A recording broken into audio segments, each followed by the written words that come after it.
Okay, this right here is called identification card. You know, as being an American citizen and an African American citizen, a lot of us are identified because of our complexion, our skin tone. We're identified because of our language. We're identified because of our hair, our eyes. You know, we're identified because of our physical features. You know, at one time, I believe that once our ancestors were in Africa. I believe that once we got into travel the seas on the boats, if it's the Mayflower or whatever the boats were, we was chained up. You know, we had shackles on our ankles and our wrists and our arms, and I believe that by the uneducated, impoverished, destituted Europeans that decided to come to North America, I believe that they called us niggers because it means ignorant. A dark-skinned person that was ignorant, that's what they tell us.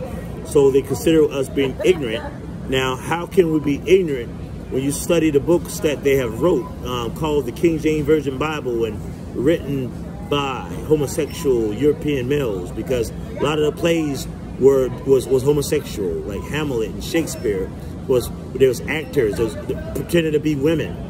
Come on now, speak to history. And then they wrote this book. These are copies, this is a replica. This is not an original book that God has made from heaven. So they decided to take out books and keep what they want and put what they want in it.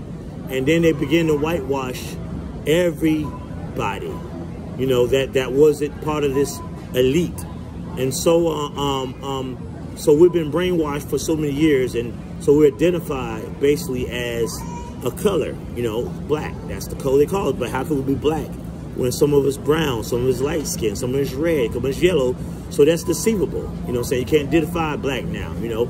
So, you know, there are some people that were black, but they were mulattoes. That means they had the Caucasian skin tone, and they had the hair, straight hair, string hair, and it got weighted, but they had blood in their body. Why? Because maybe their dad was white, or their mama was white, or maybe their granddaddy was black, or mom was white, but black was somewhere there.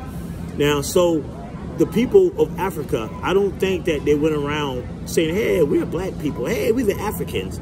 It was the Gentile, Caucasian, European, white people that did it, you know, and they had a major influence among the whole planet. So a lot of us, we don't even know our original language, we don't know our culture, we don't know our ethnicity, we don't know our religion, we don't even know our language, so we're walking around as X, unknown, all right? And the thing about it is that we was brainwashed. We was forced to, influenced to dye our hairs, cut our hairs and our beards and our locks, and take off our jewelry, and wear these three-piece suits and ties and shirts, and go to these colleges and high school and speak elegant, have these trades, because it seems like image is the way. And that's how the devil will get you. Think about the mark of the beast.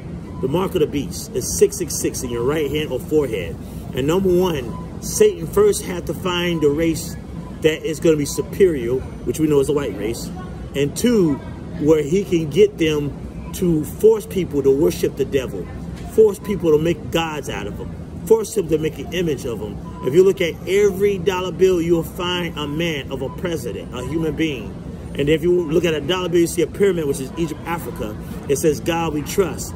But it's not the God that we serve to get Abraham, Isaac, Israel. Now, if it's a God of Abraham's Israel, they wouldn't be having abortions. They wouldn't basically legalize homosexuality and same-sex marriages.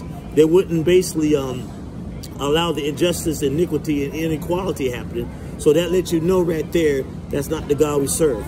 Now, if you say that you are a Hebrew Israelite, okay? Number one, it was first called Hebrews. Turn to your book of 14th chapter. Let's go to the 15th chapter of Genesis. I hope I didn't mess up on it. Okay, where we at? Kind of missed my scripture. Okay, let's see, is it on 15th chapter? Because I probably, let's see where we at. Okay, hold that thought. I'm going to continue this because I done missed my chapter. But remember the things I'm telling you. It's all about identity. This is part one. Because, okay, first it went from black.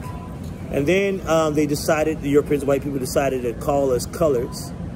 First it was niggas. Then it was black. Then it's colors. Okay, now you have a lot of blacks that's interracial with people, biracial. So there's a lot of people. There's a lot. If you look at it, if you look on the computer line or fill out the application, it's going to talk about your race, and it's going to say, it probably say African American. It might say Hispanic. It might say Caucasian or Indian or Hispanic.